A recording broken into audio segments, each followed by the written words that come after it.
He was begging for help from the officers, didn't get the help, told another incarcerated person that he was just going to kill himself. He was going to get some fentanyl ordered to his cell, which he did, and he overdosed. Which side are you on? Which side are you on? Let's go ahead and get to our guest, Eddie Burkhalter. Eddie Burkhalter is a former reporter for the Anniston Star and the Alabama Political Reporter. He's now a researcher for Alabama Appleseed. Eddie, thanks for taking the time to talk to us. I really appreciate it.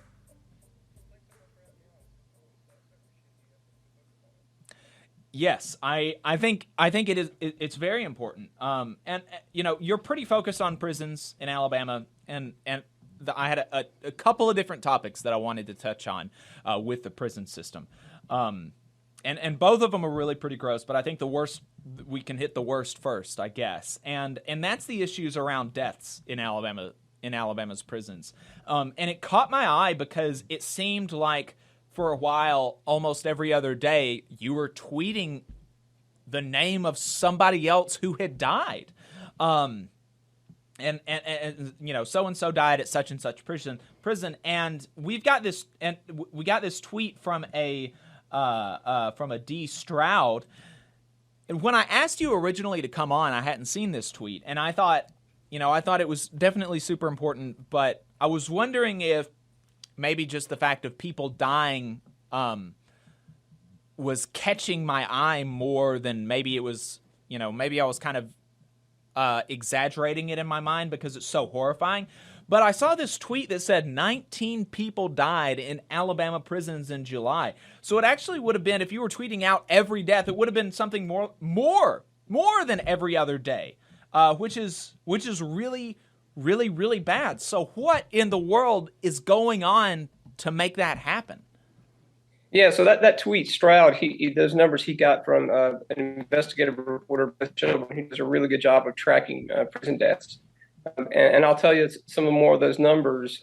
She reports that in 2020, there were 10 confirmed drug-related deaths. The following year, there were 21. This year alone already, we've seen about 26. So it's drugs. I mean, really, there's so much drugs in our prisons, and it's coming in unabated. And these overdoses are just stacking up. And it's coming in mostly from the officers. We know this because during the COVID pandemic, when visitations were suspended, drug deaths continued and they increased. They didn't slow down. And so we know how it's getting into prisons, but there doesn't seem to be a big push to stop it. And it's killing folks. I mean, I did a blog post, and there's been some reporting on a guy named Chadwick Wade who died on July 4th. Really tragic story. He was begging for help from the officers, couldn't get it, lit some clothes on fire, put it outside his cell. There's some video footage of that that I've seen. Didn't get the help, told another incarcerated person that he was just going to kill himself. He was going to get some fentanyl ordered to his cell, which he did in a segregation cell, we think, and he overdosed. So it's tragic. There seems to be a lack of hope in our prisons, and it's really tragic. How is it that nobody is being disciplined or fired for this kind of stuff? You're saying it's coming in through the officers, and presumably, if you know this, then the Department of Corrections is aware of this issue. Yeah, they are, and the Department of Justice is aware too. They mentioned this specifically in a report that they did prior to suing the state. And there have been some arrests. There have been a few. But they're not catching it, obviously. They're not catching it all. The officers I spoke to a current officer a couple days ago, and she told me, look, I haven't been searched coming into work in over a year.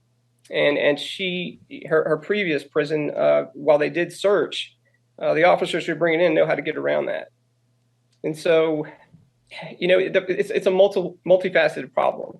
You have prisons that are overpopulated. You have prisons that are woefully understaffed. Guards are working extremely long hours, overtime, 50 hours a week. I mean, they're just, there are videos of officers asleep in their cubicles, several different officers, different instances. So, there hasn't been a political will to deal with this. This is a tough on crime state, right? Right. We have that mentality, but these are human beings. These are brothers and sisters, people, fathers. I mean, we just don't treat them like humans, I'm so sick of talking to mothers like Chadwick's mother this past week. I know I'll talk to another mothers, I'm sure, next week. It just never ends.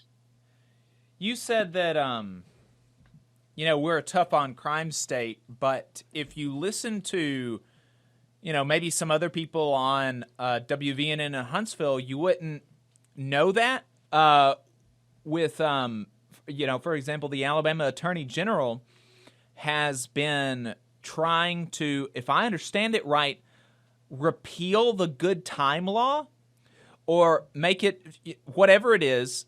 There are pushes to put more people in prison. Do you think that would be helpful to any of our problems, in society or in the prisons? No, not at all. And so this push, this involves the tragic shooting death of a Bibb County deputy. And there was some confusion about how this person who was out at the time was able to be released from prison. Through some good reporting at APR, they learned that he really shouldn't have been out. He should have been charged with a previous escape, wasn't charged, and he would not have been out on good time. And so this idea that this was about good time it's not true. So no, we don't need to put more people in prisons. We need to address sentencing. Our prisons are overpopulated. We know this. They want to build these 2 new prisons, and they're going forward with that plan, but that's not going to fix the overpopulation problem because they're going to shut down some of our existing prisons. So how are we going to fix this if we don't address sentencing? It just makes no sense to me. Yeah, I wanted to ask on that note, as you mentioned, Governor Ivey's main plan appears to be just to build new prisons to replace old prisons using federal COVID dollars to do so. But is there anything attached to this plan regarding sentencing reform or rehabilitation, any real policies in place attached to the new prisons that would ultimately reduce prison population? There's nothing related to sentencing reform. So the supporters of this plan say that, look, we need these new buildings to open up space for these more rehabilitation programs. We don't have enough space, and we need these prisons to be able to do that. The issue is there's no additional funding to pay for that stuff. So tell me how that's going to work. Right. And tell me how you're going to employ enough correctional officers to fill these prisons when you can't employ correctional officers to fill the existing prisons. Let me tell you, I mean, in less than half of Alabama correctional officer positions were filled in early 2021. Less than half. Okay, ADOC has reported a net decrease of 258 officers so far in fiscal 2022, according to their own report. So, I don't know what the plan is. I guess the plan is to build these prisons and magically all these problems will go away. But that's not going to happen. Yeah, I think it's worth mentioning at this point, you mentioned it earlier about the DOJ. For those who are not familiar with it, the Department of Justice is involved with Alabama's prison system. Could you just give us like the Spark Note summary there of what's going down with that? How is the DOJ involved? Yeah, so several years ago, they began investigating our prisons. The deaths then were terrible and violence, sexual violence. So they issued 2 reports, and they were really scathing reports. And gosh, you'd hope that people would pay attention to those reports and act, but it didn't. And so DOJ sued in 2020. That lawsuit's ongoing. They allege, unconstitutional treatment of men in Alabama in prisons, rampant sexual violence, drugs, corruption, all the things that we see every day. So it's possible that if this continues and Alabama doesn't address the prison crisis, that the federal government could take over, be a receivership, and so they would tell us how to run our prisons and how to pay for them. So that's where it's sort of headed. Who knows what's going to happen with that lawsuit? But thankfully, the attention the federal government's paying is shedding more light on this problem, and that's sort of what we need. You mentioned that we're not treating these people well, and I think that so many of these deaths are happening with drugs. I think that's one aspect of it. But in general, even though just factually speaking, we are a quote tough on crime state. You know, whatever that means in the public consciousness, and even though that's the case, the vast majority of our prison population will be out of prison at some point. How are our prisons preparing the population to re-enter society? That's a great point. I'm glad you brought that up. So that's exactly right. 95, 96% of people that are in our prisons are going to be released at some point if they survive them. And so what do we want them to look like when they come in our communities? Right. Do we want them to be addicted to new drugs? Do we want them to not have had any kind of treatment? Do we want them to have services to help them reintegrate into society? That stuff we need to focus on. Those are the things that can help fix this problem. That helps recidivism too, right? If you get people treatment, they don't go back as much. We know that. Statistics show that. So this focus on just building new prisons, it leaves out all that other stuff that we know works, right? The Department of Justice said in the lawsuit, these new prisons alone are not going to fix it. Right. I mean, that's in the suit. So I wish folks would pay more attention to that and really focus on these other areas. So I'm glad you brought that up. Yeah, because it's so important, because people like me who think that incarceration is playing too large of a role in society. I'm accused of being a utopian pie in the sky, bleeding heart liberal or something like that, and that I don't care about the victims or whatever. But the fact of the matter is that 95% of these people, like you said, are going to be out on the streets again, and that's the way that people want it. Nobody thinks you should get life in prison. Nobody thinks that these people who are by and large, not literally murdering people, nobody thinks they should be locked away for life. Even if you hurt someone, even if you're convicted of violent assault, right? Nobody thinks that should be a life sentence. And so the question then is, okay, we know for a fact they're going to be out. How can we make sure that when they come out, they're not worse than they came in? And that question is just not being answered by the prisons in Alabama.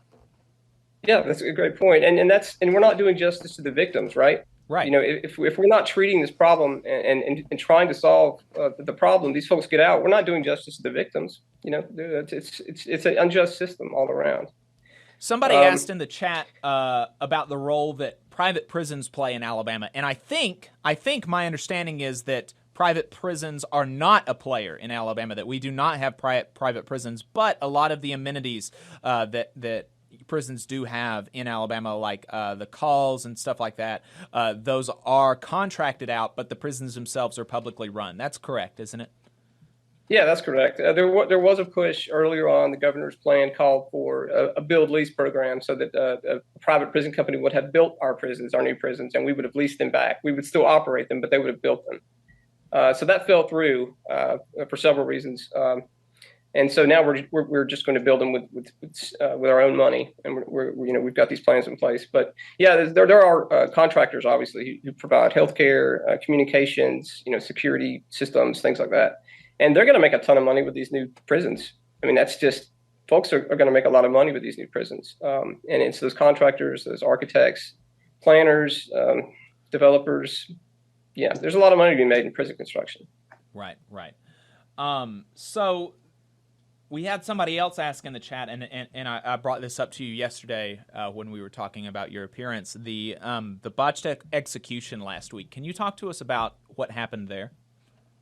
Yeah, so I don't. All I know is what I've read. I did have a couple of friends that covered that execution, but from what we know, and the reporting that's been done prior or post execution, is that for 2.5 hours, something was going on. It was delayed by 2.5 hours. The reporting and an independent autopsy shows that he apparently was struggling so bad against those straps on his sleeve that he cut into his arms. There were incision marks in the corner of his elbow that looks like they tried to access a vein. He may have moved, and it ripped open a bit. It looks to be pretty severe. We don't know My friends who covered it said that he looked unconscious when they brought him out. There was no indication that he was conscious, but ADOC says, well, he wasn't sedated. So we don't really know what happened in those 2.5 hours, and we won't know for some time because the state's autopsy won't be made public until after a grand jury hears it, and that could take apparently several months to make sure that the cause of death was, the execution. So yeah, there's some secrecy behind that, but that has been ADOC's modus for a while. They don't like transparency. They fight against it quite a bit. So it doesn't surprise me that this happened. It's terrible. We still don't really know, and I'm sure we'll find out more when that state autopsy report's released. Can you speak to the broader issue of their transparency, of the lack of transparency among the Department of Corrections and the effect that has on folks like folks like you who are trying to figure out what's going on in the prisons, and then on the public who, by virtue of that secrecy and the fact that folks like you have a difficult time understanding what's going on in there, that we don't know a lot of what's going on in the prisons. Yeah, and it's not just us; it's families of people that are incarcerated, right? People that die, they don't get much information at all, and they struggle with it. Every family member that I speak to struggles with that. They want to know what happened to their loved one, and they're not getting full answers. So ADOC, to give you an example, they don't have a policy to release information on when a prisoner dies. They do have a new quarterly report that releases some information that they have to publish, but they don't name the people, and it lags behind several months. And so we really don't have a clear picture, even on deaths. We rely on tips from other people inside and family members, and then we have to get it confirmed through ADOC. So it's like a game, and I've asked them before as a journalist, like, hey, why aren't we just making a policy where you release these names? Other states do it. And they're like, yeah, we're going to work on that. We're going to work on that policy. And then, nothing happened. And so we still have to rely on tips to get this information out. They know that their prison system is broken, right? They know that the Department of Justice is breathing down their necks. They don't want this information to get out. It makes them look bad. And so they fight against it. So it's unfortunate because if they put as much effort into fixing the problem as to keeping reporters and others from learning about these things, we might get somewhere. But you just saw a clip from the Valley Labor Report. We are live every Saturday morning from 9:30 a.m. till 12:30 p.m. And we pride ourselves on keeping all of our content free to everybody so that we can talk to as many working folks as possible. If you support the work that we're doing, you think that it's important, you think that it's good, then consider making a monthly contribution to the project, and you can do that on our website, tvlr.fm.